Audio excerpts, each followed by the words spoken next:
திமுக Parasakthi under estimate பண்றீங்க. இது அவதாரம் எடுக்கும் பொழுது உங்களுக்கு தெரிய போகுது. உங்களுக்கு பெய்டு இன்ஃப்ளூயன்சர்ஸ், எங்களுக்கு பெனிஃபிஷியரிஸ். எத்தனை உரிமைகளை இந்த 22 நாட்கள்ல தமிழ்நாடு இழந்திருக்குன்னு உங்களுக்கு தெரியுமா? சின்ன பட்டியலிடுவோமா? 717 டாஸ்மாக் கடைகளை மூடி இருப்பதா சொல்றாங்க. இது வரைக்கும் அந்த லிஸ்ட் கொடுத்தாங்களா? படிப்படியாக தான் சார் குறைப்பாங்க. ஒரே நாள் எப்படி சார் 717? அதுக்கான மூடிட்டோம்னு நாங்க ஜியோ ரிலீஸ் பண்ணிட்டோம், மூடிட்டோம்னு சொன்னீங்க நீங்க.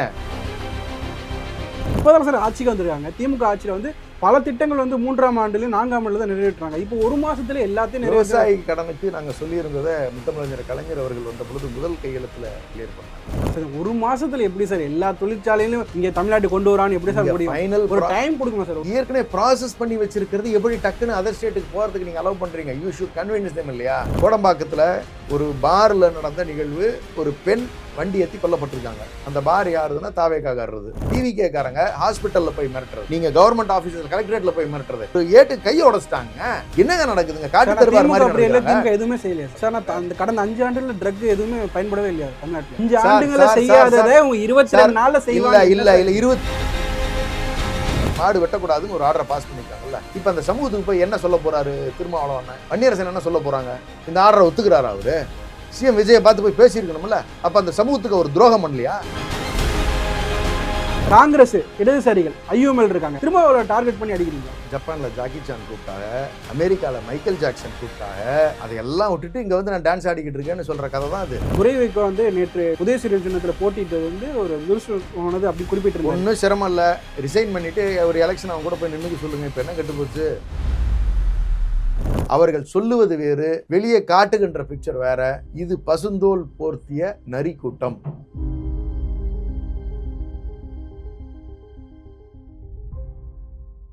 சான்ஸே இல்ல. பனீர்னா இது மட்டும்தான். பனீர்னா only Milky Mist. குளு குளுன்னு காத்து வீசுது. உங்கள் சத்யாவில் குளு குளு ஏசி ஆஃபர். சார் வணக்கம் சார். வணக்கம். முதலமைச்சர் விஜய் அவர்கள் திருச்சியில பேசும்போது எதிர்கட்சிகள் வந்து 6 மாசத்துக்கு டிஸ்டர்ப் பண்ண மாட்டேன்னாங்க, ஆனா கல்யாண வீட்டில் கூட போய் புலம்புறாங்க அப்படின்றாங்க. உண்மையில புலம்புறீங்களா சார்? இல்லை இன்னும் நாங்கள் அரசியல், இன்ஃபேக்ட் எதிர்கட்சி அரசியலை நாங்கள் என்ன செய்யவே ஆரம்பிக்கல. ஆனால் நடக்கின்ற தவறுகளை சுட்டி காட்டுறது, சமுதாயத்தில் நடக்கின்ற இந்த அவலங்களை மக்களுக்கு சொல்ல தானே செய்யணும். அது கூட பேசக்கூடாதுன்னு சொல்ல முடியுமா என்ன? அதே மாதிரி எந்தெந்த விதங்களில் மாநிலத்தினுடைய உரிமைகளை இவங்க விட்டு கொடுக்குறாங்கங்கிறதையும் சொல்லாமல் இருக்க முடியுமா என்ன? அதாவது ஒரு போராட்டம் அறிவித்து இவர்கள் செய்வது சரியில்லைன்னு சொல்லி பிரச்சனைகளை கையில் எடுத்து மக்களையும் தன்னோடு சேர்த்து போராடினால் அது எதிர்கட்சி அரசியல். அப்படிதான் பார்க்க முடியும். அந்த மாதிரி எந்த நிகழ்ச்சியுமே நாங்கள் வந்து எடுத்து செய்யவே இல்லையே. மக்களுடைய போராட்டங்கள் இன்னைக்கு நாங்கள் எதுவும் கையில் எடுக்காமலே ஒரு 30 நாட்களுக்குள்ளார, இன்னைக்கு 22வது நாள் சரியா சொல்லணும்னு சொன்னான்.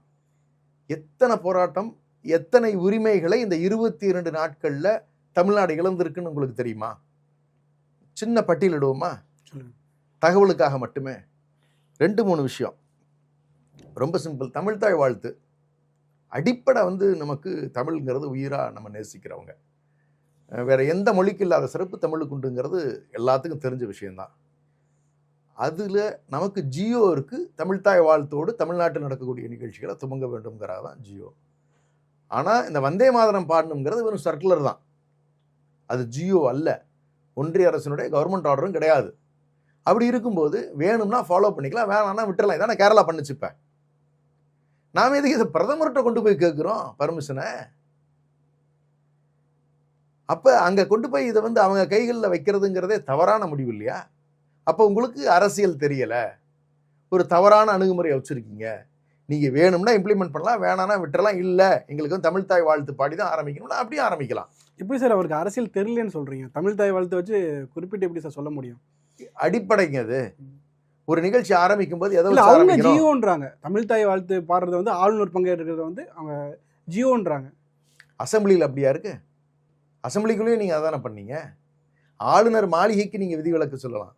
அசம்பிளி யாரோட கண்ட்ரோலில் இருக்குது? ஸ்பீக்கரோட கண்ட்ரோலில் இருக்குது. ஸ்பீக்கரில் முடிவு சொல்லணும்.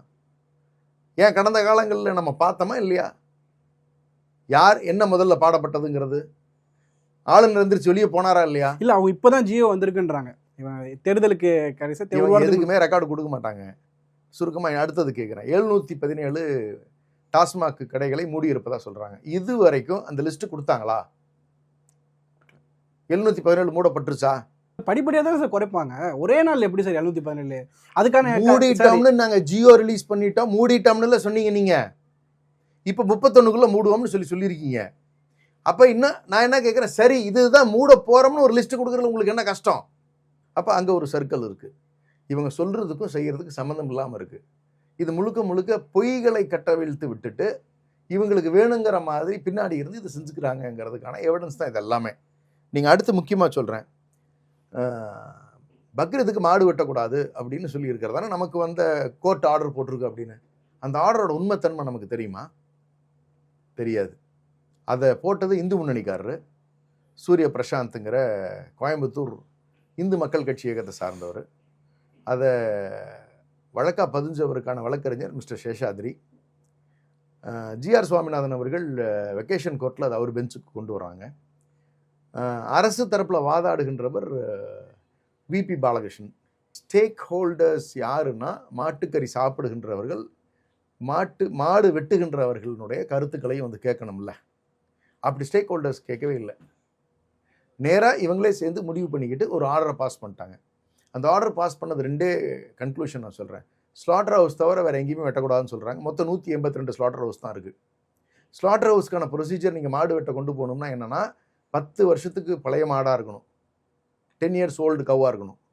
அது மட்டும் இல்லாமல் சர்டிஃபிகேட் வச்சுருக்கணும். அது வந்து இதுக்கு மேலே வாழ தகுதியற்றது, அதனால் வந்து இதுக்கு மேலே அதை அறுத்தெல்லாம் தப்பு இல்லை அப்படின்னு சொல்லிட்டு இப்போ மாட்டுக்கறி உண்ணுகின்ற வழக்கம் உள்ளவங்க நாம் தமிழ் சமூகத்தில். எங்கள் கோயில்லையே பார்த்தீங்கன்னா, எங்கள் குலதெய்வ கோயில்லையே 10ஆம் நூற்றாண்டு குலதெய்வ கோயில், அங்கே நாங்கள் வந்து எருமக்கடா வெட்டுற பழக்கம் உள்ளவங்க. இப்போ இது எங்களுடைய பண்பாட்டுக்கு பாதிப்பு வரக்கூடிய ஒரு விஷயமா இருக்குல்ல. அது மட்டும் இல்லாமல் இவங்க என்ன சொல்கிறாங்கன்னா, பக்ரீத் மட்டுமல்ல மற்ற எந்த நாட்களிலுமே நீங்கள் மாடு கன்றுகளையும் வெட்டக்கூடாதுன்னு பிளாங்கெட் ஆர்டர் போட்டிருக்காரு. இதை எதிர்த்து யாராவது அப்பீல் போயிருக்காங்களா? இல்லை இங்கே இருக்கக்கூடிய பெரும்பான்மை அமைச்சர்களாக இருக்கக்கூடிய இந்த தாழ்த்தப்பட்ட சமூகத்தை என்று சொல்லக்கூடிய எஸ்சி சமூகத்தை சார்ந்தவர்கள் இருக்கக்கூடியவர்களாக இருக்கக்கூடிய 8 அமைச்சர்கள் இருக்காங்கல்ல, இவங்களுக்கு இது தெரியுமா? சரி, இதெல்லாம் இவங்களுக்கு கூட தெரியுதாங்கிறது வேணாம், விஜய் அவர்களுக்கு இது தெரியுமா? அப்போ யாருக்கான ஆட்சிங்க நடக்குது? கிட்டத்தட்ட ஒரு பிஜேபி மாநிலத்தில் நடக்கிற மாதிரிலாம் இப்படி ஒரு ஆர்டர் வருது. அப்போ அங்கே ஒரு பெரிய ட்ராப்பு. அடுத்தது நான் சொல்கிறேன், நான் உயர்கல்வித்துறை அமைச்சர் அவர்கள் சொல்லுகிறார், பல்கலைக்கழகத்திற்கு வேந்தராக முதலமைச்சர் இருக்கிறது எவ்வளோ பெரிய கிரெடிட் போராடி சுப்ரீம் கோர்ட்டில் வாங்கி கொடுத்த ஆர்டரு. இல்லை, அவர் நான் சொல்லலைன்றார் அவர் கருத்தை. மறுநாள் அவர் குறிப்பிட்றப்போ நான் கருத்து மாற்றி சொல்லிட்டாங்க. முன்னுக்கு பின் முரணாக பேசுகின்ற வழக்கத்தை கொண்டிருக்கக்கூடியவர்களாக இருக்கிறார்கள். அப்போ இதெல்லாம் எப்படி கால்ஸ் வரப்போகுதுங்கிறது இன்னும் பொறுத்துன்னு தான் பார்க்கணும். அப்போ இதைத்தான் சொன்னேன், அட்மினிஸ்ட்ரேஷன் பார்க்குறவங்க இதில் கேர்ஃபுல்லாக இருக்கணும்னு அவசியம் இல்லைன்னு இவர் இப்போ கொடுத்த பேட்டியை நான் உங்களுக்கு காட்டவா? ஆன் ரெக்கார்டு இருக்குங்க. அதே தான் அடுத்த நாள் ஒரு மாதிரி சொல்லிட்டாரு. அதான் முன்னாடி ஒரு நாள் ஒன்றை சொல்லுவதும் பின்னாடி மாற்றி பேசுகிறதும். ஆனால் ரெக்கார்டில் ஏறினது தானே. அப்போ ரெக்கார்ட்ஸில் என்ன நடக்குதுங்கிற டவுட் வருதில்ல எல்லாத்துக்கும். நீங்கள் எப்பவுமே ஒரே ஸ்டாண்டில் இருக்கணும். உங்களுடைய மனசில் இருக்கிறத சொல்லிட்டீங்க, இல்லைன்னா தெரிஞ்சுக்கிட்டு சொல்லியிருக்கணும். சார் அது ஒன்றும் தப்பு இல்லையா சார்? நம்ம ஒரு தப்பு செஞ்சுட்டா திருத்தல தப்பு இல்லை சார். ஏங்க, அவர் ஏற்கனவே அசம்பிளியில் காங்கிரஸ் கட்சி கூட்டணியில் இருந்தவங்க, அவங்களுக்கு தெரியும் எப்படி போராடி பெற்றதுன்னு. அது மாத்துறதுல தப்பு இல்லை, முதலமைச்சர் தான் இருக்கணும்னு அவசியம் இல்லைன்னு சொல்கிறாருன்னா அது எந்த விதமான அணுகுமுறை? அப்போ உங்களுக்கு இத்தனை வருஷமாக நீங்கள் எம்எல்ஏவாக இருந்திருக்கீங்க, இத்தனை வருஷமாக நீங்கள் வந்து போன ஆட்சியில் நீங்கள் கூட்டணியில் இல்லாத ஒரு புது அமைச்சர் இப்போ வந்திருக்கிறல ஃப்ரெஷர்ஸில் யாராவது அப்படி சொல்லியிருந்தாங்கன்னா, சரி தெரியாமல் சொல்லிட்டாங்க அந்த தம்பி, அடுத்த நாள் மாற்றிக்கிச்சு நம்ம விட்டுறலாம், தப்பு இல்லை தம்பி, பரவாயில்ல தம்பி சுதாரிச்சிட்டிங்கன்னு. காங்கிரஸ் ஆட்சி நீங்கள் எங்கள் கூட தான் இருந்தீங்க, என்ன பிரச்சனைங்கிறது உங்களுக்கு தெரியுமே. த கொஷின் இஸ் அகேன், இது என்ன நடக்க போகுதுங்கிறது வருங்காலத்தில் பிஜேபி எந்த மாதிரியான ப்ரெஷர்ஸ் போட போகுது, இதில் இவங்க ஈல்டாக போகிறாங்க, இதில் ஈல்டாகாமல் போக போகிறாங்க அப்படிங்கிறதெல்லாம் வெயிட் பண்ணி தான் வந்து பார்க்கணும். இது மட்டுமா? இப்போ நான் இன்னும் சொல்கிறேன், நான் எவ்வளோ பெரிய 2-3 மேஜர் இஷ்யூஸ்க்கு பதிலே இல்லை. நீட் வினாத்தால் லீக் ஆச்சு, எவ்வளவு குழந்தைகள் பாதிக்கப்பட்டாங்க. ஒரு ஆறுதலுக்கு பள்ளிக்கல்வித்துறை அமைச்சரோ அல்லது முதலமைச்சரோ இது சம்மந்தமாக ஒரு விஷயமாவது பேசுனாங்களா அந்த குழந்தைகளுக்காக? இது வேணானாவது சொல்லியிருக்கணும், இதற்கான தீர்வு ஏதாவது சொல்லியிருக்கணும், அந்த குழந்தைகளுக்கு ஒரு ஆறுதலாக சொல்லியிருக்கணும். தொடலை. அப்படின்னா நீங்கள் இந்த நாட்டில் நடக்கிற எந்த ஒரு விஷயத்துக்கும் பிரச்சனைக்குமே விஜய் அவர்களுக்கு தொடர்பு இல்லாத மாதிரியே நடந்துக்கிறாரு. இதை எப்படி நம்ம எடுத்துக்கிறதுன்னு எனக்கு தெரில. இந்த ஒரு பிரச்சனை மட்டும் இல்லை, விவசாயிகள் இப்போ போராடுறாங்க. விவசாயிகளுக்கு நீங்கள் என்ன சொன்னீங்க? கடன் தள்ளுபடியில் 5 ஏக்கருக்குள்ளே இருக்கிறவங்களுக்கு முழுமையாக கடன் தள்ளுபடி, 5 ஏக்கருக்கு மேலே இருக்கக்கூடியவர்களுக்கான கடன் தொகையில் 50% தள்ளுபடி தான் உங்களுடைய வாக்குறுதி. ஆனால் அதுக்கு நேற்று நீங்கள் என்ன ஒரு ஸ்டேட்மெண்ட் சொல்லுங்க, இந்த ஒரு மாதத்தை என்ன முடியுதோ நான் செஞ்சிருக்கேன்னு சொல்லி நீங்கள் ஒரு ஆமாம் சார், இப்போ தான் சார் ஆட்சிக்கு வந்திருக்காங்க. திமுக ஆட்சியில் வந்து பல திட்டங்கள் வந்து 3ஆம் ஆண்டுலையும் 4ஆம் ஆண்டுல தான் நிறைவேற்றுறாங்க. இப்போ ஒரு மாசத்துல எல்லாத்தையும் விவசாயி கடனுக்கு நாங்கள் சொல்லியிருந்ததை முத்தமிழறிஞர் கலைஞர் அவர்கள் வந்த பொழுது முதல் கையெழுத்தில் கிளியர் பண்ணார். நாங்கள் வந்த பொழுது 2 வருடங்கள் எங்களுக்கு டைம் எதுக்கு தேவைப்பட்டுச்சுன்னு சொல்லி சொன்னால், கொரோனா டைமு, GDP 0.17%. ஒரு 10 லட்சம் கோடி கடன் இருக்கு தமிழ்நாட்டில். கடன் இருப்பதை பற்றி பிரச்சனையே கிடையாது, அதை ஹேண்டில் பண்ண தெரியணுமாங்கிறதான் கேள்வி. அந்த அளவுக்கு வருவாய் இருந்துகிட்டு இருக்கு இந்த மாநிலத்துக்குள்ளார. ஆனால் நீங்கள் என்ன பண்ணியிருக்கீங்கன்னா, நீங்கள் இந்த மாநிலத்துக்கு வரக்கூடிய தொழில்களை நீங்கள் வேற மாநிலத்துக்கு விட்டு கொடுத்துக்கிட்டு இருக்கீங்க. நீங்கள் 2700 கோடி ரூபாய் என்ஃபீல்டு கம்பெனி தன்னுடைய முதலீடை வெளி மாநிலத்துக்கு கொண்டு போயிடுச்சு. நீங்கள் ஹொசூரில் வந்திருக்க வேண்டிய டிஃபென்ஸ்க்கு வந்திருக்கக்கூடிய ஒரு ஏர்கிராஃப்ட் சார் ஒரு மாசத்துல எப்படி சார் எல்லா தொழிற்சாலையிலும் இங்கே தமிழ்நாட்டு கொண்டு வரான்னு எப்படி சார் முடியும்? ஃபைனல் ஒரு டைம் கொடுக்கணும் சார். ஒரு 6 மாசம் முடிஞ்சதுக்கு அப்புறம் தொழிற்சாலையில் போனா பிரச்சனை இல்லை. ஒரு மாசத்துல நீங்க எப்படி சார் சொல்றது? 70% 80% பேப்பர் ஒர்க் கம்ப்ளீட்டடுங்க ஹொசூரில். அவனாவது 2.5 கிலோமீட்டர் ரன்வே தான் கொடுக்குறான், நம்ம 3.5 கிலோமீட்டர் ரன்வே கொடுக்குறோம்னு சொல்லியிருந்தோம். ஏற்கனவே ப்ராசஸ் பண்ணி வச்சிருக்கிறது எப்படி டக்குன்னு அதர் ஸ்டேட்டுக்கு போகிறதுக்கு நீங்கள் அலோவ் பண்ணுறீங்க? யூ ஷுட் கன்வின்ஸ் தேம் இல்லையா? நீங்கள் வந்து நீங்கள் you have not handled it ரைட்லிங்கிற ஒரு ஃபீலிங் எங்களுக்கு இருக்குது. இன்செக்யூர்ட் ஃபீலிங் வருது பிஸ்னஸ் இன்வெஸ்டர்ஸ்க்கு. ஸோ நான் எது லிஸ்ட் அவுட் பண்ணுறேன்னா, ஒரு 30 டேஸ்க்குள்ளே நார்மலாக ஒரு எஃபிஷியன்ட் கவர்மெண்ட் வந்துச்சுன்னா நிறைய உள்ளே வரணும், நிறைய இங்கேருந்து வெளியே போகக்கூடாது. சைன் அதுதான். Hopes should build. அந்த ஹோப்ஸ் பில்ட் ஆகலை, இவ்வளவு போராட்டங்கள் உள்ளே வருது. இப்போ பென்ஷன் வரலன்னு சொல்லி அரசு ஊழியர்கள்லாம் வந்து போராட்டம் அறிவிக்கிற நிலையில் இருக்கிறாங்க. அப்போ அதற்கான தேவைகளும் வந்து வர ஆரம்பிக்குது. அப்போ ஒரு மாதத்துக்குள்ளார இவர் கரண்ட் பிரச்சனை, நீங்கள் எவ்வளவு இடங்கள்ல இன்னைக்கு வந்து கரண்ட் இல்லாமல் தடுமாறுறாங்க. நம்ம வீட்டில் எத்தனை தடவை கரண்ட் போய் வருது? நிம்மதியாக தூங்க முடியுதா? See, it is all question of managing things. Administrative skill அது இருக்கா அப்படின்னா there is a big lag. ஏன்னா you need personal involvement to understand the subject and perform and deliver. Sir நீங்கள் பல திட்டங்களை திமுக செஞ்சிச்சு, ஆனால் மக்கள்கிட்ட அதை போய் எடுபடாத என்ன சார் காரணமாக பார்க்குறீங்க? இல்லை, எங்களை பொறுத்த வரைக்கும் ரொம்ப சிம்பிளான லாஜிக்ங்க. இது ஒரு வேவ் மாதிரி, which we did not expect to happen. வேவ்னு கடந்து போனீங்கன்னா திமுக பலமான கூட்டணி அமைச்சிருந்தாங்க. அந்த பக்கம் விஜய் ஒரே ஒருத்தர் விஜயோட சோஷியல் மீடியாவில் எங்களுக்கு எதிரான ஒரு தீவிரமான 2 விதமான பரப்புரைகள் இருந்துச்சு. பெண்களுக்கு பாதுகாப்பு இல்லை, ட்ரக் அதிகமாக இருக்குது அப்படிங்கிறது சோஷியல் மீடியாவில் இன்ஃப்ளூயன்சர்ஸை வச்சு எங்களுக்கு எகெயின்ஸ்டான ஒரு நெரேட்டிவை செட் பண்ணாங்க. அந்த கடந்த 5 ஆண்டுல ட்ரக் எதுவுமே பயன்படவே இல்லையா தமிழ்நாட்டில்? இல்லைண்ணா, சரி நீங்கள் கேட்குறீங்க இல்லையா, நீங்கள் ஆட்சிக்கு வந்துட்டீங்கல்ல, இப்போ 22 நாள் ஆயிடுச்சுல்ல, எவ்வளோ ட்ரக் நீங்கள் வந்து டிராஃபிக்கிங்கை பிடிச்சு நீங்கள் கேஸ் போட்டுறீங்க சொல்லுங்கள் சார். நீங்கள் 5 ஆண்டுகளை செய்யாததை 22 நாளில் செய்வாங்க. இல்லை 22 நாளே தேவையில்ல சார். நான் கேட்குறேன், நான் இப்போ நம்ம வந்து படித்தவங்க தானே. டிஜிபி மீட்டிங்கை கூப்பிட்டீங்க, டிஜிபிகிட்ட கூப்பிட்டு இன்ஸ்ட்ரக்ஷன் கொடுத்துட்டீங்க, ஐஜிஎஸ் கிட்ட நீங்கள் ஐஜிஎஸ்க்கு ஃபார்வர்ட் ஆகிடும். அடுத்த 3 ஹவர்ஸில் அன்றைக்கி ஈவினிங் ஒரு ஜூம் மீட்டிங் தேவை உங்களுக்கு, எஸ்பிஸை கூப்பிட்டு பேசுகிறதுக்கு.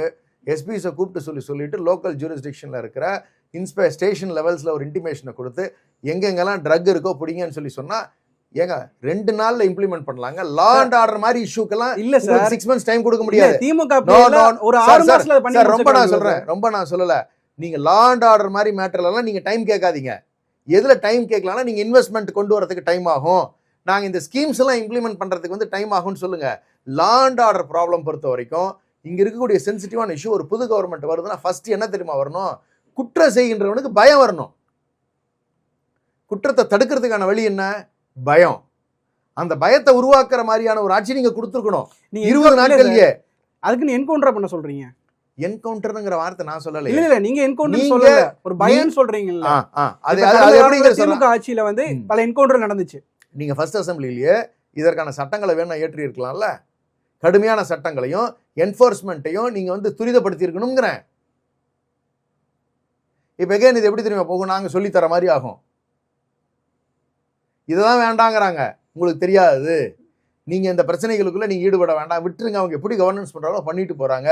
லா அண்ட் ஆர்டர் நீங்கள் கண்ட்ரோலுக்குள்ளே கொண்டு வரல. 44 டெத்ஸ் இது வரைக்கும் நடந்திருக்கு. 22 நாளில் 44 டெத்து. வன்கொடுமைகள் பட்டியல் அதிகமாயிட்டே போகுது. இன்னைக்கு காலையில் தூத்துக்குடியில், நேத்து குமாரபாளையத்தில் 2. அப்படின்னா குற்றம் செய்கின்றவர்கள் பயப்பட மாட்டேங்கிறாங்க. சட்டங்கள் கடுமையாக்கப்படணும். நீங்க போலீஸினுடைய ஆக்ஷன் இன்னும் துரிதமாகணும். இது லா அண்ட் ஆர்டருக்கும் இது மாதிரி பிரச்சனைகளை குறைப்பதற்கும் நீங்க நடவடிக்கைகள் எடுக்க தெரியல. ஏன்னா உங்களை கண்டு குற்றம் செய்கின்றவர்கள் பயப்படல. உங்க கட்சியில இருக்கிறவங்களை மிரட்டுறதை சமாளிக்கிறதுக்கு இங்க போலீஸுக்கும் இங்க இருக்கக்கூடிய டிபார்ட்மெண்ட்ல இருக்கக்கூடிய அதிகாரிகளுக்கு டைம் பத்தல. உங்க ஆட்கள் அவ்வளவு வன்முறையா நடந்துக்கிறாங்க. அப்ப அவங்க துரிதமா செயல்படுறதுக்கு சிரமமா இருக்குது. நீங்க எத்தனை பேரை நான் சொல்றேன், நான் டிவி கேட்காரங்க ஹாஸ்பிட்டல்ல போய் மிரட்டுறது, நீங்க கவர்மெண்ட் ஆஃபீஸர் கலெக்டரேட்ல போய் மிரட்டுறது, ஸ்டேஷன்ல போய் இன்ஸ்பெக்டரை மிரட்டுறது, ஒருத்தர் ஒரு ஏட்டு கையை உடைச்சிட்டாங்க. என்னங்க நடக்குதுங்க? காட்டு தருவார் மாதிரி எதுவுமே செய்யலையா சார்? ஏங்க 22 நாள்ல இவ்வளவு அக்கிரமங்கள் நடந்திருக்குங்கிற மீண்டும் நாங்க தான் ஆட்சி விட்டு எங்களை எடுத்துட்டாங்கல்ல. நாங்கெல்லாம் தப்பு பண்ணியிருக்கோம்னு நீங்க அசியூம் பண்ணி தானே நீங்க ஒரு பரப்புரையை பண்ணதை நம்பிதான் மக்கள் ஒரு சாரார் மாத்தி போட்டதுனால அந்த விலை வந்துருச்சு. நீங்க சரி பண்ணுங்கிறேன். அதுக்கான கேக்குறாங்க சார். சார் வன்முறைக்கு லா அண்ட் ஆர்டருக்கு நீங்க எதுக்கு டைம் கைது பண்ணிருக்கோன்றாங்க. இதெல்லாம் கட்டுக்கதைகள். உங்களுக்கு எந்த பிஸியா இருக்கீங்கன்னா எம்எல்ஏக்களை யாரை விலைக்கு வாங்கலாம், எந்தெந்த எம்எல்ஏ நீங்க கட்சியை விட்டு எந்த கட்சியை உடைக்கலாம், இதுல தான் நீங்க மும்முரமா இருக்கீங்களே ஒழிய அட்மினிஸ்ட்ரேட்டிவ் ஆஸ்பெக்ட்ல நீங்க கவனம் செலுத்தல. நீங்க பேருக்கு தான் அந்த 9 மணி டு சாயந்தரம் 5 மணி. இது என்ன சார் 24 hours வேலை பார்க்க வேண்டியது அரசியல். மக்களுடைய நலனுக்கு டைம் ஃப்ரேம் எல்லாம் கிடையாது. 9 to 5 நான் ஒர்க் பண்ணுவேன், சண்டே ஹாலிடேங்கிற மாதிரிலாம் இருக்கு உங்களுக்கு. சண்டே எவ்வளோ பிரச்சனைகள் நடக்குது, ஒன்று கூட அட்ரஸ் பண்ணல. இல்ல சண்டே கூட அவங்க மினிஸ்டர் மீட்டிங் போட்டு பேசிக்கிட்டு இருக்கோம், ஒர்க் பண்ணிட்டு இருக்கோம் அப்படின்னு சொல்றாங்க. சிஎம் ஒர்க் பண்ண மாதிரி தெரியலையே. அதுக்காக சண்டே தலைமைச் செயலர் பார்த்துக்கிட்டு தானே இருக்கோம், இன்னும் போக வேண்டியதானே இருக்கு. இது ஒரு 22 நாளைக்கு ரிப்போர்ட்டு 220 நாள் ஆகட்டும், இதே தான் கண்டினியூ ஆக போகுது. இவங்களுக்கு நான் தான் சொல்றேன், ஃபைனான்ஷியல் செட்ரைட் பண்ண முடியுமானா it is going to be a crisis தான். நான் கேட்குறேன், பெட்ரோல் விலை ஏறுச்சு இல்லை, ஏதாவது ஒரு வார்த்தை சொன்னீங்களா? ஏன் பேசலை? கேஸ் விலை கடுமையாக ஏறி இருக்குல்ல, ஏதாவது சொன்னீங்களா? ஏதாவது ரெக்வஸ்ட் வச்சுருக்கீங்களா யூனியன் கவர்மெண்ட்டுக்கு? ஏன் பண்ணலை? இதெல்லாம் யாருடைய ரோல் சார்? நீங்கள் தானே சார். அடுத்து திருப்பரங்குன்றம் இஷ்யூ அடுத்து பெருசாக வரப்போகுது. நான் அட்வான்ஸ்லேயே சொல்கிறேன். நீங்கள் ஏஎஸ்ஐக்கு நீங்கள் ஹேண்ட் ஓவர் பண்ண போகிறீங்க, அளக்க சொல்லிட்டாங்க கோர்ட்டில். இது ஸ்டேட் சப்ஜெக்டாக இருக்குது. இது முருகன்கிறது ஸ்டேட் சப்ஜெக்டில் இருக்கிறது.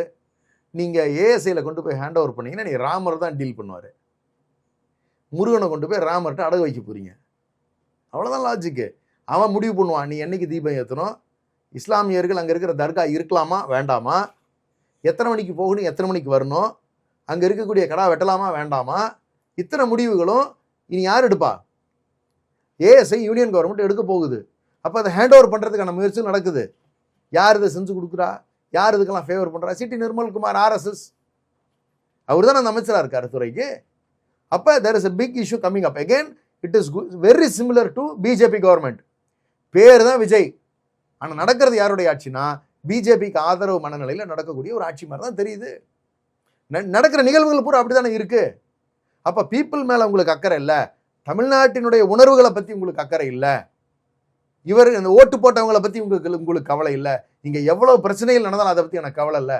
எனக்கு 118 எம்எல்ஏ இருக்கா, நான் ஆட்சியில் இருக்கிறேன்னா எனக்கு தேவையானது நடக்குதா, எனக்கு அட்வைசராக அப்பாயிண்ட் பண்ணியிருக்கிற விஷ்ணு ரெட்டிக்கு நான் என்ன பண்ணி கொடுத்தேன், எனக்கு கன்சல்டண்ட்டாக அப்பாயிண்ட் பண்ணியிருக்கிற ஜானாக்கு நான் என்ன பண்ணி கொடுக்குறேன், இதெல்லாம் இன்னும் போக போக பார்த்தா தானே தெரியும். யார் விஷ்ணு ரெட்டிங்கிறது உங்களுக்கு தெரியும்ல. லிக்கரில் கிட்டத்தட்ட ஒரு பெரிய ஸ்கேம் ஆந்திராவில் நடந்ததில் one of the prime involved பர்சன்கிறது தான் நமக்கு தெரிஞ்சிருக்கக்கூடியது. என்ஃபோர்ஸ்மெண்ட் டைரக்டரேட்டு கேசஸ்க்கு அப்பியர் ஆனவங்க தான் அந்த ஸ்கேமில். அவங்கள கொண்டு நீங்கள் கன்சல்டண்ட்டாக போட்டிருக்கீங்க. நாம யாரை கன்சல்டண்ட்டாக போட்டோம்? கவர்மெண்ட் ஊழல் இல்லாத ஆட்சியாக இருக்குன்னு அதை ஒரு குறிப்பிடாது. 5 ஆண்டுகள் ஊழல் இல்லாத ஆட்சியாக இருக்குன்றாரு. பேசுவது எல்லாம் போய். பாட்டிலுக்கு 10 ரூபா வாங்க மாட்டாங்கன்னு சொல்லி தானே ஆட்சிக்கு வந்தீங்க.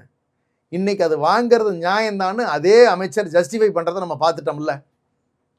அப்போ எங்கே நீங்கள் என்ன ஊழல் இல்லாமங்கிறீங்க? அப்போ அது நடந்தது, அப்போ ஊழலில் நீங்களே ஒத்துக்கிட்டீங்களா? அந்த பாட்டிலை திருப்பி கொடுத்தா 10 ரூபா கொடுக்கணுங்கிறது மாதிரி அதை கொடுக்காம இருக்காங்கிறதா இப்போ பிரச்சனையாக இருக்குது. அவ்வளோதானே. அப்போ அந்த பாட்டிலுக்கு 10 ரூபா, பாட்டிலுக்கு 10 ரூபான்னு பாடினது பொய்யா? மக்களை ஏமாத்திட்டீங்களா? ஆனால் இன்னைக்கு நீங்கள் கடை மூடுனதுன்னு சொன்னதனோட விளைவு, ஒரு சில இடங்களில் மூடியதன் விளைவு, ப்ராப்பர் அரேஞ்ச்மெண்ட் ஆல்டர்னேட் பண்ணி கொடுக்காதன் விளைவு, பக்கத்துலேயே உங்கள் ஆட்கள் பார் திறந்துருக்காங்க. 48 மணி நேரத்தில் புது பார் ஒன்று உருவாகி பியருக்கு 40 ரூபாயும் குவார்ட்டருக்கு 40 ரூபாயும் அதிகம் வாங்க நிலமை வந்துருச்சுல்ல. எவ்வளோ பெரிய கியூ நின்றுச்சு. கோடம்பாக்கத்தில் ஒரு பாரில் நடந்த நிகழ்வு, ஒரு பெண் வண்டி ஏற்றி கொல்லப்பட்டிருக்காங்க. கோயம்பேட்டில் நடந்துச்சுல்ல. அந்த பார் யாருதுன்னா தாவேக்காரது. 17 வயசு பொண்ணுக்கும் 18 வயசு பொண்ணுக்கும் நீங்கள் உள்ளே எப்படி லிக்கர் சர்வ் பண்ணீங்க? அங்கே நடந்த பிரச்சனையில் தொடர்ச்சியாக நடந்திருக்கு. அப்போ ஒரு கட்டுப்பாடே இல்லாமல் தாவேக்காவினர் இந்த தமிழ்நாட்டில் ஆட்டம் போடுகிறார்கள். சட்டம் ஒழுங்கு சீர்கெடுவதற்கு காரணம் தாவேக்கா தான். இங்கே யாருக்கு எந்த பயமும் சட்டத்தை கண்டு இல்லை, போலீஸை கண்டு பயம் இல்லை, அதிகாரிகளை கண்டு பயம் இல்லை. குவாரியில் போய் மிரட்டுறாப்புல ஒரு எம்எல்ஏ, போலூர் எம்எல்ஏ, ஒழுங்கா நில்லு, அவங்க அப்பா அம்மா சொல்லித்தர மாட்டாங்களா எப்படி நிற்கணும்னு? டெட்டனேட்டர்னு உனக்கு சொல்ல தெரியுது, பார்த்தீங்கல்ல? அவர் அந்த ஒரு விளக்கம் வீடியோ ஒன்று ரிலீஸ் அதான் சொல்கிறேனே. ஏன்னா அது அவங்க வந்து டெண்டர் ஸ்ட்ரெயிட்டாக எடுக்கல, மகளிர் குழு கொடுத்த டெண்டரை இவங்க இது எடுத்திருக்காங்க. விசாரிக்கிற அதுக்கும் நீங்கள் அவர்களை நடத்துகின்ற விதத்திற்கும் நிறைய வித்தியாசம் இருக்குது. நீங்கள் விசாரிக்கவே வேண்டாம்னு நான் சொல்லலையே. இப்போ விசாரிக்கின்ற தோரணை ஒன்று இருக்குல்ல. என்ன ஆதிக்க மனப்பான்மையோடு நீங்கள் வந்து பேசுகிறீங்க? நீங்கள் ஒரு ஜேசிபி ஆப்ரேட்டரை தாவேக்கா நிர்வாகி அந்த கட்டை எடுத்துட்டு வாடா அப்படின்னு சொல்லி எடுத்து வச்சு அடிக்கிறாரு. என்னங்க நடக்குது? நீங்கள் அம்மா உணவகங்களில் போய் நீங்கள் விஜய் படத்தை வச்சுக்கிட்டு இருக்கீங்க. திமுக ஆட்சிக்கு வந்த உடனே அம்மா படங்களை எடுத்துகிட்டு ஒரே ஒரு இடத்துல எங்களோட கட்சிக்காரர் என்ன பண்ணாருன்னா படத்தை எடுக்க சொல்லி சொன்னார். எடுத்தது கட்சி ஒன்று நீக்கிவிட்டார். பாவம் அவன். வேண்டாம், அது அவங்க திட்டம் அந்த பேரில் இருக்குன்னா அந்த அம்மையார் படம் இருக்குதுன்னா இருக்கட்டும், நம்ம இப்படி மாற்றினதாலும் இருக்கக்கூடாது. ஆனால் நீங்கள் எடுத்துகிட்டு விஜயோட படத்தை வச்சுக்கிட்டு இருக்கீங்களே. நீங்கள் அதிமுகவை இன்னைக்கு தீர்த்து போட கட்சிங்கிறீங்க. அதை விலைக்கு வாங்கினதே நீங்கள் தானே. அதனால உங்களுக்கு தெரியுது தீர்ந்து போச்சுன்னு. அதில் இருக்கிற எம்எல்ஏக்கள் வச்சு தான் உங்கள் ஆட்சியை ஓடுது. 25 பேர் உங்களுக்கு வாக்களிச்சாங்கல்ல. அப்போ தீர்ந்து போன கட்சி நீங்கள் எப்படி சார் கிண்டல் அடிப்பீங்க? அதில் தான் உங்கள் பொழப்பே ஓடுது. நீங்கள் தீய சக்தின்னு சொல்லி நான் வரிசை 4 சக்தி சார். திமுக பராசக்தி அண்டர் எஸ்டிமேட் பண்ணுறீங்க. ஒத்துக்கிறேன்.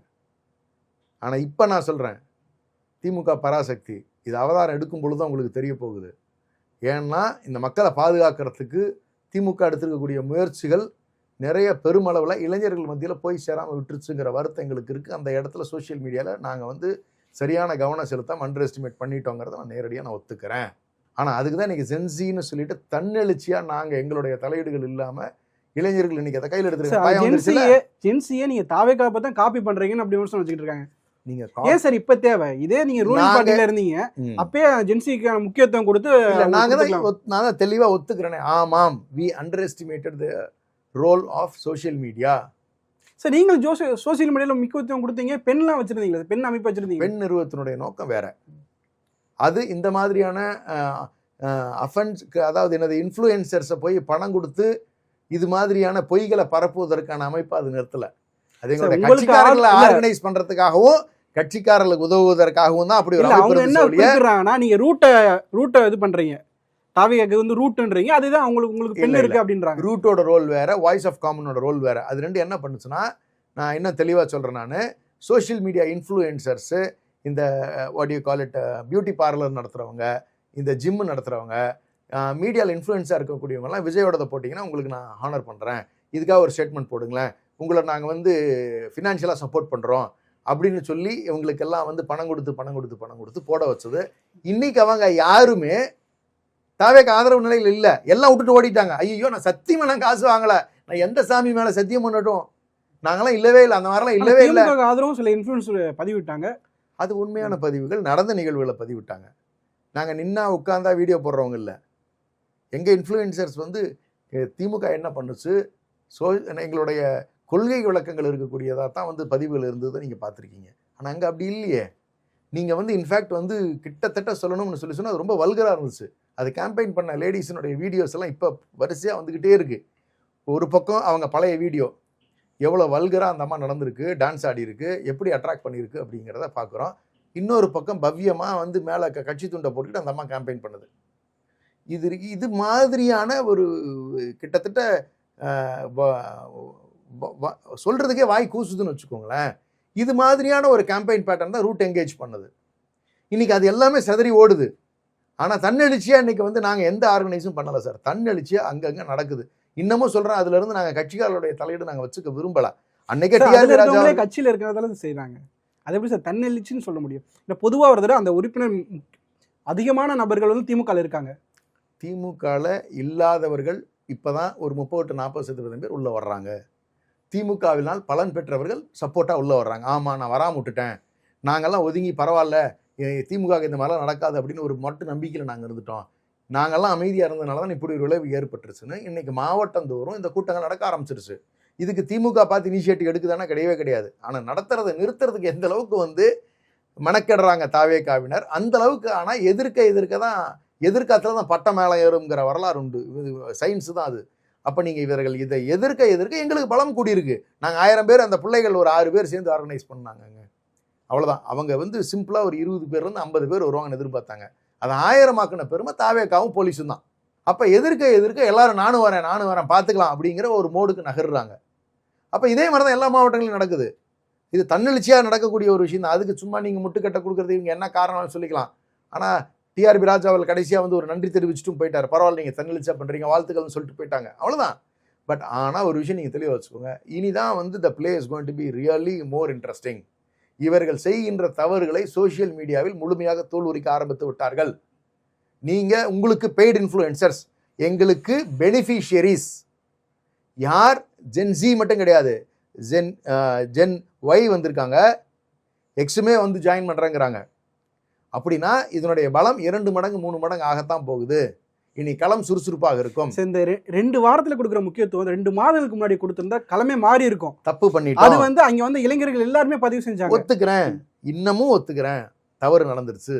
ஆனா எதிர்கட்சியா இருக்கிற திமுக வீரியம் வந்து ஆளுங்கட்சியான மெத்தனமா இருந்துட்டீங்களோ? இல்ல, நாங்க கள அரசியல் தான் பெருசு, சோசியல் மீடியாவோட இம்பாக்ட் இந்த அளவுக்கு இருக்காது அப்படின்னு நாங்க ஏமாந்துட்டோம்.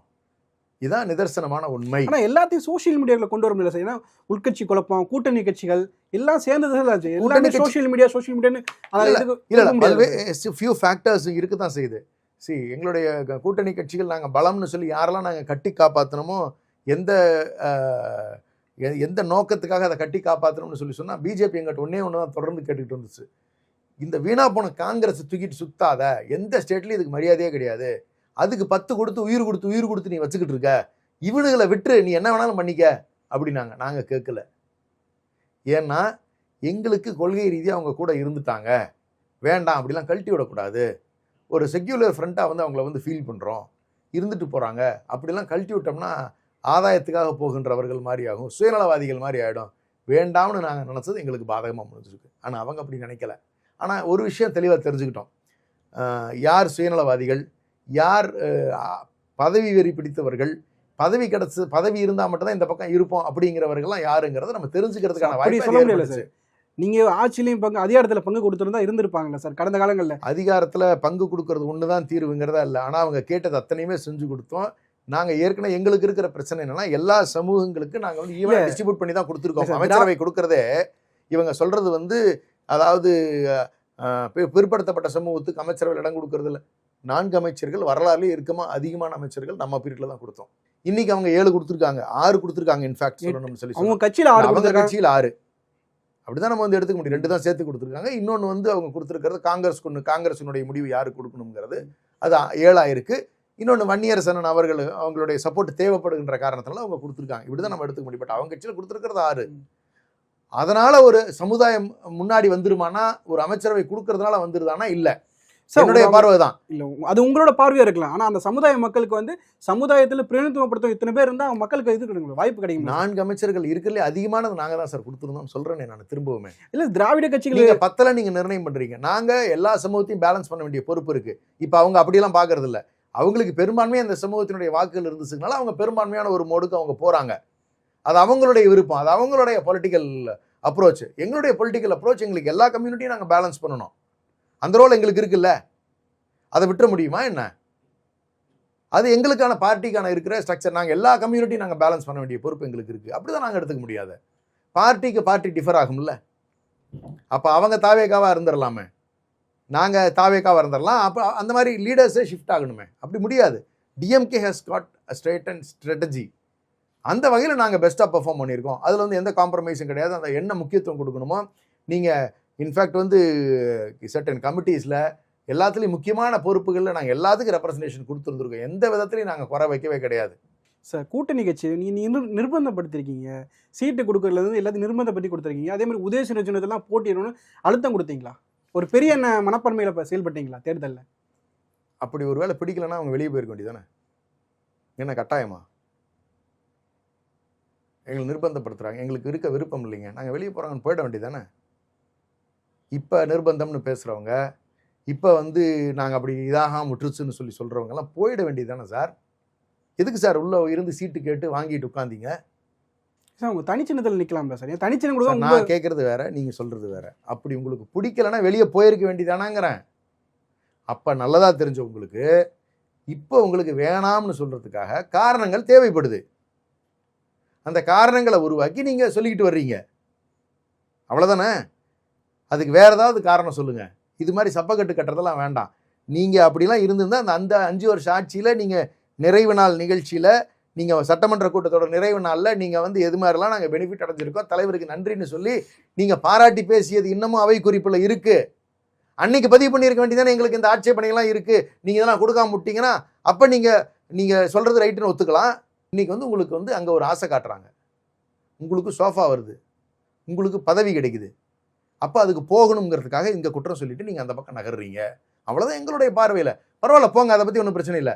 ஆனால் திமுக 2 மடங்கு பலமாகுதுங்கிறத நீங்கள் தயவு செஞ்சு நோட் பண்ணிக்கோங்க.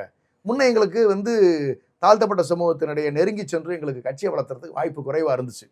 ஏன்னா எங்களுக்கு விசிகே இருக்கின்ற பொழுது கட்சியை வளர்த்த முடியுமானா அவர் சங்கடப்படுவார். ஏன்னா நாங்கள் இருக்கோம்ல பார்த்துக்கிறோம்னே, அங்கே போய் உங்கள் கட்சிக்காரங்க வந்து பேசுகிறாங்கன்னு பிடிக்கிறாங்க. இப்போ அப்படிலாம் எங்களுக்கு எந்த நிர்பந்தமும் இல்லை. கட்சியை எங்களுக்கு வளர்த்துறதுக்கு சரி பண்ணுறதுக்கு இது எங்களுக்கு சரியான டைம். டிஎம்கே டபுள் பவர் ஆக போகுது. இப்போ நான் கேட்குறேன், இந்த மாட்டுக்கறி வெட்டக்கூடாது அப்படின்னு சொல்லி மாடு வெட்டக்கூடாதுன்னு ஒரு ஆர்டரை பாஸ் பண்ணியிருக்காங்கல்ல, இப்போ அந்த சமூகத்துக்கு போய் என்ன சொல்ல போகிறாரு திருமாவளவன் அண்ணன், வன்னியரசன் என்ன சொல்ல போகிறாங்க? இந்த ஆர்டரை ஒத்துக்கிறாரா அவர்? சிஎம் விஜயை பார்த்து போய் பேசியிருக்கணும்ல, இது நிறுத்தி வச்சிருக்கணும், அப்பீல் போயிருக்கணும்ல. அப்போ அந்த சமூகத்துக்கு ஒரு துரோகம் பண்ணலையா? யோசிச்சு பாருங்க. தப்பு தானுங்க அது. பக்ரீத்துக்கு மட்டும் இல்லை, அது வேற எந்த நாட்கள்லையும் வெட்டக்கூடாதுன்னு ஆர்டர் கொடுத்துருக்காரு. ஆர்டரை தெளிவாக படித்து பார்த்து ஆர்டர் காப்பி எடுத்து வச்சு நான் பேசுகிறேன். அப்போ திருமாவளவன் எந்த அந்த சமூகத்துக்கு விசுவாசமாக இருக்காரு? நீங்க யோசிச்சு பாருங்க. அப்போ உங்களுக்கு பதவி தான் முக்கியமா போச்சு சார். அவர் குறிப்பிடுறாரு, நான் பதவி முக்கியம். 2001 அவர் எம்எல்ஏ ஆனார், 2000 ராஜினாமா பண்ணாரு. பதவி இருந்தேன்னா 2 ஆண்டுகள் இருந்திருப்பேன். அதே மாதிரி அமைச்சர் பாஜக அமைச்சர் கொடுக்குறேன்னு நான் அமைச்சருக்கு ஆசைப்படல. இப்போ கூட நான் சட்டமன்ற தேர்தலில் போட்டின்னு சொல்லிட்டு பின்வாங்கினேன். நான் போட்டிட்டு இருப்பேன், அமைச்சராக இருப்பேன். இப்போ திருச்சி கிழக்கில் கூட போட்டிடுங்கன்னு சொன்னாங்க. நான் திருச்சியில் போட்டி இடைத்தேர்தலில் போட்டிட மாட்டேன். நான் எதுக்குமே ஆசைப்படல, ஆனால் என்னையை மட்டும் டார்கெட் பண்ணி அடிக்கிறாங்கன்னு அப்படின்னு குறிப்பிடாரு. காங்கிரஸ் இடதுசாரிகள் ஐயூஎம்எல் இருக்காங்க, ஆனால் இவங்களெல்லாம் விட்டுட்டு பட்டியல் திரும்ப அவரை டார்கெட் பண்ணி அடிக்கிறீங்களா? யாரையும் டார்கெட்லாம் பண்ணல சார். ஜப்பானில் ஜாக்கி சான் கூப்பிட்டாங்க, அமெரிக்காவில் மைக்கேல் ஜாக்சன் கூப்பிட்டாங்க, அதையெல்லாம் விட்டுட்டு இங்கே வந்து நான் டான்ஸ் ஆடிக்கிட்டு இருக்கேன்னு சொல்கிற கதை தான் அது. நீங்கள் இன்னைக்கு 1000 காரணங்கள் நீங்கள் கற்பிக்கின்றவர் அதற்கு நியாயமாக நடந்து கொண்டிருக்கிறாரா, மனசாட்சிக்கு விரோதம் இல்லாமல் நீங்கள் நடந்திருக்கிறாங்கிறது உங்கள் மனசாட்சிக்கு நீங்களே கேட்டுக்குங்க. நான் எதுவும் சொல்ல விரும்பலை இதுக்கு மேலே. நீங்கள் அந்த கதைகள்லாம் இப்போ வேண்டாம். ஏன்னா எல்லா சூழ்நிலைகளிலும் நீங்கள் எப்படி இருந்திருக்கீங்கிறத நீங்களே உங்களை சுய பரிசோதனை செய்து கொள்ளுங்கள். ஒரு கூட்டணியில் நம்ம ஒன்று சொல்லி மக்களை சந்தித்தோம், அதை மக்கள் ஏற்றுக்கல, நம்ம நிராகரிச்சிட்டாங்கன்னா நம்ம என்ன பண்ணோம்? அந்த 5 வருஷம் எதிர்கட்சியாக இருந்தாலும் பரவாயில்ல, நான் இருக்கிற இடங்களில் நாங்கள் சரியாக இருக்கோம் அப்படின்னு நீங்கள் நகர்ந்திருக்கிறது நியாயமாக இருந்திருக்கும். அதான் அறம் சார்ந்த செயலாக எங்களுடைய பார்வைக்கு தெரிகிறது. இல்லை வேண்டாம் எங்களுக்கு பதவி முக்கியம்னு சொல்லி போகிறதுக்கு போயிட்டு நீங்கள் அங்கே பேசி முடிச்சிட்ட பிறகு வந்து எங்கிட்ட சொல்லிட்டு போகிறீங்க. சரி, எங்களுக்கு ஒன்றும் பிரச்சனை இல்லை. சொல்லிட்டு சொல்லாமல் ஓடுன காங்கிரஸ் மாதிரி நீங்கள் நடந்துக்கல, அட்லீஸ்ட் குறைந்தபட்ச நாகரிகம் இருக்குது, வந்து சொல்லிட்டாவது போனீங்களே, நன்றினே, அவ்வளோதான் எங்களுடைய மனப்பான்மை. ஆனால் ஒரு விஷயம், தயவு செய்து நாங்கள் அப்படி நடத்தினோம் இப்படி நடத்தினோம் இப்போ குறைகள் சொல்லுவது முறையற்ற செயல். அப்படி இருந்திருந்தால் நீங்கள் அப்போவே சொல்லியிருக்கணும். அப்படி இருந்திருந்தால் எங்களுடைய கூட்டணியில் நீங்கள் தொடர்ந்து இருக்கக்கூடாது. வெளியே போய் உங்களுடைய மரியாதைக்கு பங்கம் வருதுன்னு சொல்லி சொன்னால் வெளியே போய் சுயமரியாதை நீங்கள் இருந்திருக்கிறத நாங்கள் வேண்டான்னு சொன்னோமா, அதுக்கு பதில் சொல்ல மாட்டாங்க. அவ்வளோதான். சரி, இப்போ வைக்கவும் அதான் இன்னைக்கு ப்ரெஸ் செஞ்சு ஒரு பதிவு செஞ்சார். காங்கிரஸ் விசிகா இடதுசாரிகள் முன்னாடி போய் ஆதரவு தெரிவிச்சிட்டாங்க, நாங்கள் கூட்டணியில் தான் இருக்கோம். இருந்த எங்கள் மேலே துரை வைகோ வந்து நேற்று விஜயை பார்த்து ஒரு விமர்சனம், உதயசூரிய சின்னத்துல போட்டிட்டது வந்து ஒரு துரதிருஷ்டமானது அப்படி குறிப்பிட்டிருந்தாரு. ஒன்றும் சிரமம் இல்லை, ரிசைன் பண்ணிட்டு ஒரு எலெக்ஷன் அவங்க கூட போய் நின்றுக்க சொல்லுங்க. இப்போ என்ன கெட்டு போச்சு? வருத்தமா இருக்கா? போய் சந்திக்க சொல்லுங்க தேர்தலை. சார் கூட்டணி கட்சிகளை மதிக்காத செயல்னு எடுத்துக்கலாமா? இப்படி எல்லாருமே கூட்டணி கட்சி போறாங்கன்னா நான் தான் ஒரு டீம்ல ஒரு 10 பேர் இருக்காங்கன்னா 9 பேர் வெளியே போயிட்டாங்க. அதான் சொன்னேன், ஒருத்தன் பதவி மட்டும் ஆசை நான் வந்துருச்சுன்னா, நல்லவன் அப்படின்னு சொல்ல பதவி ஆசை வந்துருச்சுன்னா எது வேணாலும் இவங்கெல்லாம் செய்வாங்கங்கிறது இதெல்லாம் எடுத்துக்காட்டு. நீங்கள் துரை வைகோ அவர்கள் அங்கே ஏர்போர்ட்டில் நின்று ரிசீவ் பண்ணுறதும் இவர் கொடுக்குற ஸ்டேட்மெண்ட்டும் வேறு எதுக்கு ஒப்பாகுது? இன்னொன்று நான் கேட்குறேன், நம்ம வெளிப்படையாகவே பேசுவோமே, இந்த மாற்றம் நடந்தது நிரந்தரம் நினைச்சிங்கன்னா நீங்கள் ஏமாற போகிறீங்க. இந்த ஆட்சி அபலமான ஆட்சியாக மாறிக்கொண்டிருக்கிறது. நான் கவனத்துக்கு நான் சொல்ல விரும்புகிறேன், கூட்டணி கட்சியிலிருந்து வெளியே போனவர்களுக்கும் சேர்த்து நான் சொல்ல விரும்புகிறேன். இவர்கள் செய்கின்ற பாவங்களுக்கு, இவர்கள் செய்கின்ற தவறுகளுக்கெல்லாம் நீங்கள் உடந்தையாக இருக்கின்றவர்களாக மாறிக்கொண்டிருக்கிறீர்கள். இதற்கான கரைகளுக்கு நீங்களும் சேர்ந்து பதில் சொல்லுகின்ற காலம் எதிர்காலத்தில் உண்டு. வருகின்ற உள்ளாட்சி தேர்தலாக இருந்தாலும் சரி, நாடாளுமன்ற தேர்தலாக இருந்தாலும் சரி, இது எல்லாத்துலேயும் மக்களுக்கு பதில் சொல்ல வேண்டிய நிலை இருக்கிறது. இப்பத்திக்கு ஒரு ஆதாயத்துக்காக ஓடுகின்றவர்கள் தயவு செஞ்சு முழுமையாக ஓடிவிடுங்கள். இதுக்கு மேலே ஒரு முறை எங்களுக்கு முதுகுல குத்தி எங்களுக்கு தாங்குற அளவுக்கு எங்களுக்கு மிகுந்த வழியோடு இருக்கிறோம். எங்களை சரி செய்து கொள்வதற்கான வாய்ப்பாக நாங்கள் இதை மாற்றிக்கிறோம். அவ்வளோதான். நீங்கள் வைகோ அவர்களுக்கு சிரமமாக இருந்தால் அது அவருடைய விருப்பம். ஆனால் இது ஒரு தவறான அணுகுமுறையாக அறம் இல்லாத ஒரு செயலை என்னுடைய பார்வைக்கு தெரியுது. அவங்க குறிப்பிடுறாங்க, திமுக காட்டிலும் பாஜக எதிர்ப்புல முன்வர வந்தோம், விஜய கடுமையா விமர்சிச்சு. பதவி ஆசை நீங்க இப்ப இங்க நடக்கிற நிகழ்வுகள் எல்லாமே நான் சொல்றேன், பாரதிய ஜனதாக்கு ஆதரவாகத்தான் நடந்து கொண்டிருக்கிறது. இதை எதிர்த்து குரல் ஏன் கொடுக்கல? நீங்க என்ன சொன்னீங்க? பாசிச பாஜக நுழைந்து விடக்கூடாது அப்படிங்கிற எண்ணத்துக்காகத்தான் நாங்கள் ஆதரவு கொடுக்கணும்னு சொன்னீங்களே. கோர்ட்டில் இப்படி ஒரு ஆர்டர் வந்திருக்கு, இதுக்கு பதில் சொல்லியிருக்காரா திருமாவளவன் அண்ணன்? முதலமைச்சரை பார்த்து இதுக்கு தடை உத்தரவு வாங்கியிருக்காரா? இல்லை அதை இம்ப்ளிமெண்ட் பண்ணப்படாதுங்கிற உத்தரவாதத்தை வாங்கியிருக்காரா? இதுக்கு அப்பீல் சுப்ரீம் கோர்ட்டுக்கு போயிட்டாங்களா? அப்படிங்கிற விளக்கமெல்லாம் சொல்லாத எதை காட்டுதுன்னு சொன்னால், அவர்கள் வெளியே சொல்லுவதெல்லாம் பெரியார. ஒரு சின்ன உதாரணம், நேற்று ஆதவர்ஜுனா அவர்கள் கோயம்புத்தூரில் இருக்கிற கோயில் இருக்கக்கூடிய பெரியார் நூலகத்துக்கு போகிறாரு. ப்ரெஸ் ரிலீஸ் வருது சார், பெரியார் நூலகம்னு இல்லை, பெரும் நூலகத்தை பார்வையிட்டார்னு வருது. உங்களுக்கு பெரியார் அவ்வளோ கசக்கிறாரா? நான் கருப்பு போட்டிருக்கிறதுக்கான காரணம் என்னன்னு உங்களுக்கு தெரியும்னு பொய் பித்தலாட்டமாக பேசுகிறீங்க. தயவு செஞ்சு பெரியார் மண்ணுது.